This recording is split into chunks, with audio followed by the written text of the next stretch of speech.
सदगुरु महाराज की जय, आज के आनंद की जय।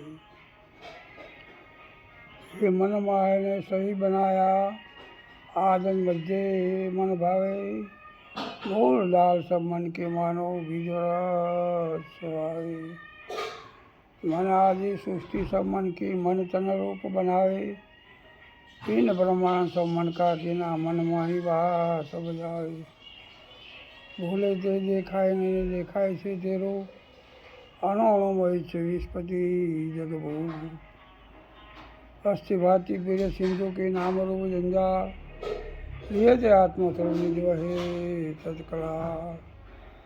नाम लेनो मेरा बरहा न जाने विला कोई, मैंने सदगुरु साचा मिलिया उनको मालूम हो।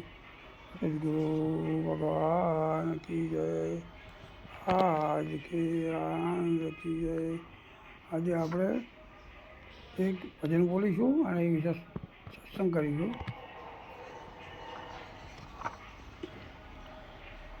આના વિંદાણો વાલા જેની સાત માને, વાલો વિસાર્યા ન ઈશ્વરે.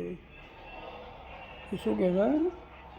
મન વિંધાણું વાળાજીની સાથે, મન પરમાત્માની સાથે એકમેક થઈ ગયું હોય, તેને પરમાત્માના ઊંચી સમૃદ્ધિ જરા પણ ખસતી નથી. હરદમ સ્મૃતિ તાજી થયા કરે છે, કેમ કે તેનું મન સદા સ્વરૂપમાં લીન થયું છે. જેમ મોતી દોરામાં પડી ગયા પછી ક્યારેય તેનાથી અલગ થઈ શકતો નથી, તેમ જેનું મનરૂપી મોતી પરમાત્મા સાથે એકમેક થઈ ગયા પછી તે ક્યારેય પણ તેના સિવાય અલગ રહી શકતો નથી, અને તેના વગર તેને જરા પણ ચેન પડતો નથી. ગમે તે ભોગે તેને અનુરૂપ થવા ઘણા ઉપયોગ અથવા ઉપાયો કરે છે, જેમ કે એક અનાદિ અનંત છોરે, મારો આવે નહીં અંત જો, કાયા સાથે ન કંઈ લાગતું, એ મન અજે મોટા ભૂપજો. આગળ આઠે પોર ઓળંબા મારા પૂરમાં, અને બીજે વાલી ન લાગે વાત મને, વાલો વિસાર્યા ન ઈશ્વર. જેના મનનું અમન થઈ ગયું હોય એ તો હર ઘડી પરમાનંદમાં આનંદને મોજ માણી રહ્યો છે. તેની દ્રષ્ટિ દેહ પરથી હટી ગઈ છે, એટલે કે વિજય પદમાં સ્થિર થયો છે. પછી કોઈ પદાર્થ ઉપર પ્રેમ, મોહ, શોક, રાગ, દ્વેષ કે કામ રહેતા નથી. તે સર્વમાં પોતાના દર્શન કરે છે. તેનામાં કરતા ભોગતા ભાવ લઈ થતાં તેમનામાં દાસ ભાવ અને ગરીબી આવે છે. સર્વમાં સમદ્રષ્ટિ નિસ્વરૂપ થતાં વર્ત્યો સૌ બ્રહ્માકારમાં પડતો આનંદની હોય હેલી ઉમટે છે. શું થાય છે? આનંદની હેલી ઉમટે છે. પછી તેને સંસારમાંથી કોઈ વસ્તુ પર પ્રેમ રહેતો નથી. જેમ કે અમે યોગે અખંડ અનાદિ પાર બ્રહ્મ છે એ પારા,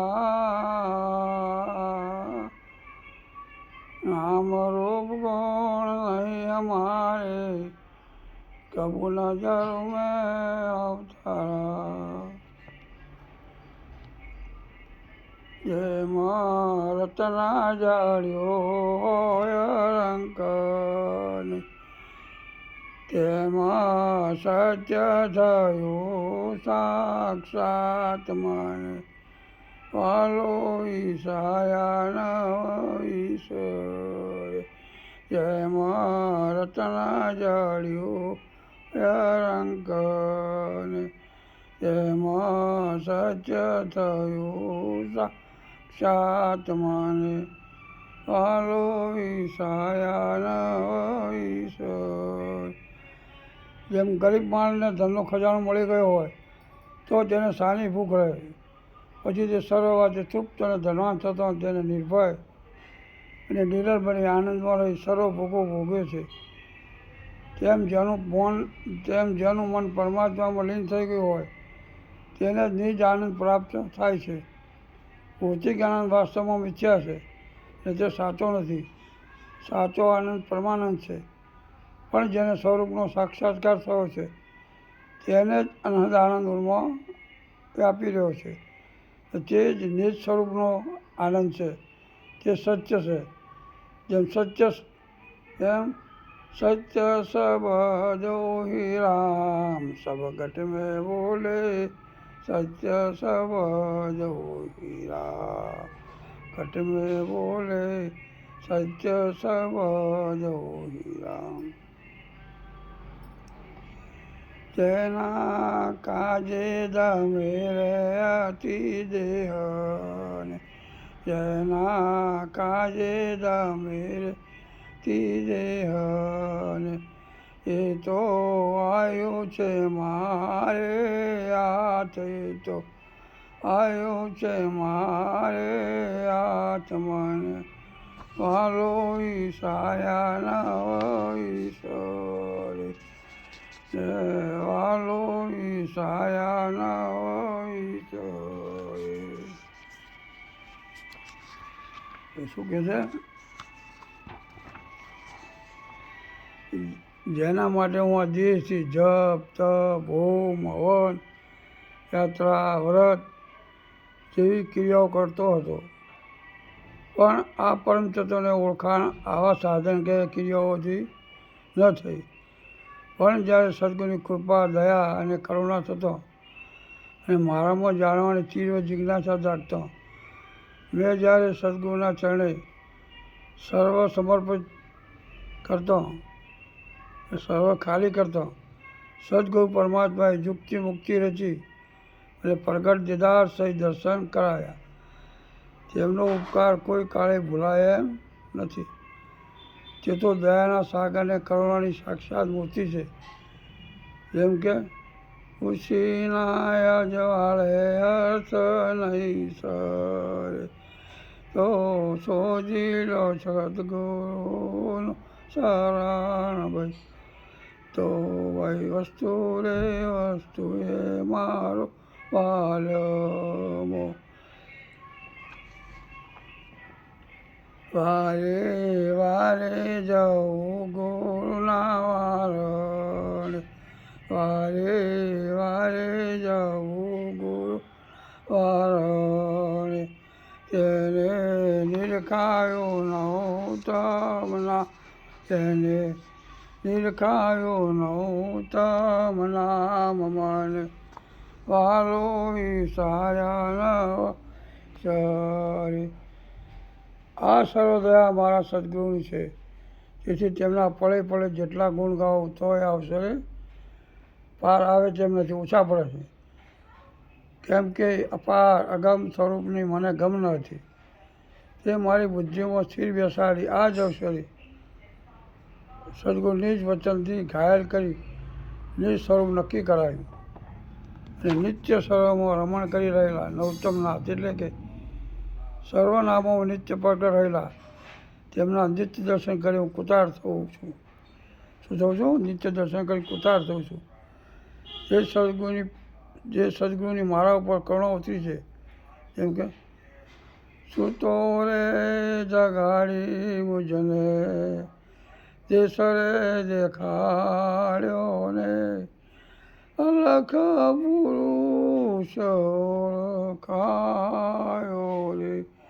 ધન ગુરુ દેવાને ધન ગુરુ દાતાને મને એનો દેશ બતાયો રે. તેરી તોરે નાવે ત્રણ લોકમાં તેની તોરે ના આવે લોકમાં તેની વિશ્વ વિચિત્ર છે વાત જેની વિશ્વ વિચિત્ર છે વાત જેની અને વાલો વિસાયા વિસય. નામ વચ્ચેની સમક્ષ કોઈ પણ ત્રણેય લોકમાંથી આવી શકે તેમ નથી, એવું તેમનું સ્વરૂપ છે. તેમનું વર્ણન આ વિશ્વમાં કોઈ પણ કરી શકે તેમ નથી. સર્વસર્જન વિસર્જન જે કહો તે પોતે જ છે. નિશ્ચળ, અચળ, અક્રિય, નિર્ગુણ, નિરાકાર વગેરે અનંત તેમના વિધિ અને નિષેધ સ્વરૂપો છે. તેનો પાર પામી શકાય તેમ નથી. તે વિચિત્ર ભાત એટલે કે સર્વમાં હાજર હોવા છતાં આ નરી આંખે તેમની ઓળખાણ થતી નથી.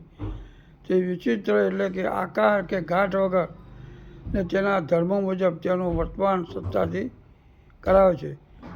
આવું આપનું સ્વરૂપ છે. જેમ કે અનામ વસ્તુ પોતે રે સંત સને સાચું કહે છે.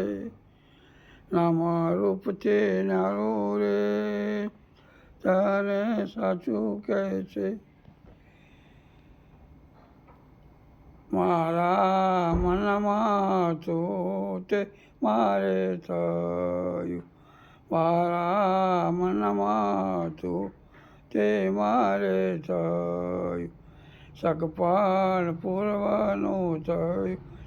અક્ષાત સગપણ પૂર્વનું થયું. સાક્ષાત મને વાલો વિસાયા નવ સય. શું કહે છે? પૂર્ણના શુભકર્મનો ઉદય થયો અને પૂર્વના સંસ્કારના ફળ સ્વરૂપે મને સદગુરુ ચરણનો અનુપમ લાવો મળ્યો. તેનાથી આ અવસરે નિજ સ્વરૂપની પ્રાપ્તિ થવાથી આ આનંદ માણી રહ્યો છું. જેમ પહેલો પ્રેમ રામ એટલે આત્માનો છે, બીજો સીતાજી એટલે ભક્તિમાં છે, ત્રીજો લક્ષ્મણ એટલે નિજ લક્ષ્ય એટલે અને મનથી લેવાનું છે, ચોથો હનુમાનજી એટલે મનનું અમન છતાં સ્વયંભૂનો અનુભવ આવે ને 88,000 ઋષિઓ દુર્યોધનના કહેવાથી પૂર્ણના ઘરે આવે છે. 5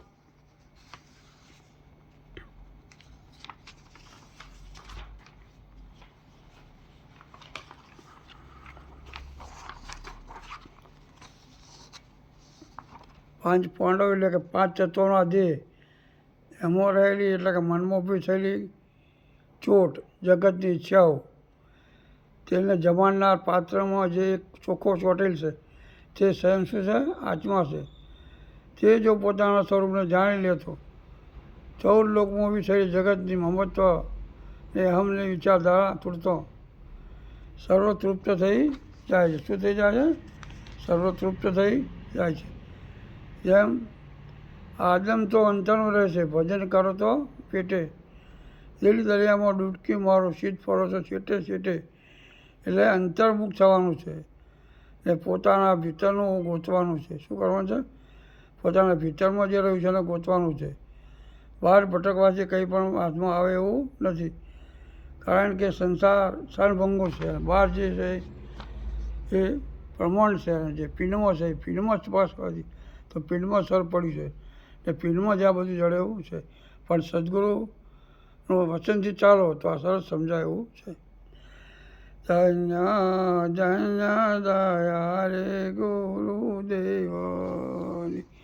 ધન્ય ધન્ય દયા રે ગુરુદેવની. નામ નિરત નિરખાવ્યું જાત નામ નિરાત નિરખાવ્યો જાત મને વાલો વિસાયા નવ વિસય.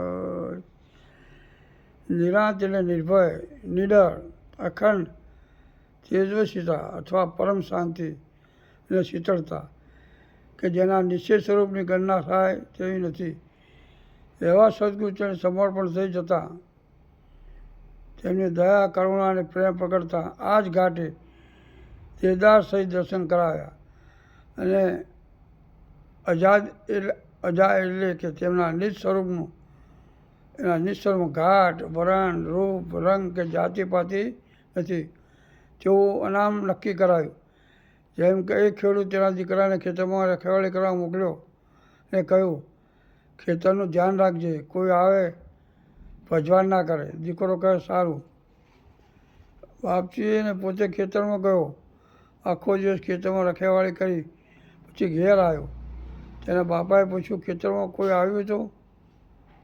કે નહીં બાપજી, કોઈ આવ્યું નહોતું. કોઈ નહોતું આવ્યું? ના. પણ તું તો ખેતરમાં હતો ને? કે નહોતો? કે હા, હું તો હતો. તેમ જગત નહોતું, પણ તમે તો હતા અને હતા. તેમ પોતાની હાજરી વડે સર્વ છે. નહીંતર કંઈ છે જેને એટલે પોતાના સિવાય બીજું કોઈ નથી. કારણ કે આ સર્વ જે કંઈ જગત જણાવ્યું છે એ જગત છે અને વાસ્તવમાં સર્વસ્વ પરમાત્મા વ્યાપીને રહ્યો છે. પરમાત્મા છે, બીજું કંઈ છે નહીં. પણ આભાસ ભ્રાંતિઓને લઈને આ જુદું જુદું ભાષા છે. પણ સદગુરુ ચરણે જઈ પૂર્ણ સમજ આવતો જેમ સેમ ઈશ્વર પરમાત્માનું સ્વરૂપ જણાય છે. બોલો સદગુરુ મહારાજ કી જય, ભલારામ મહારાજ કી જય.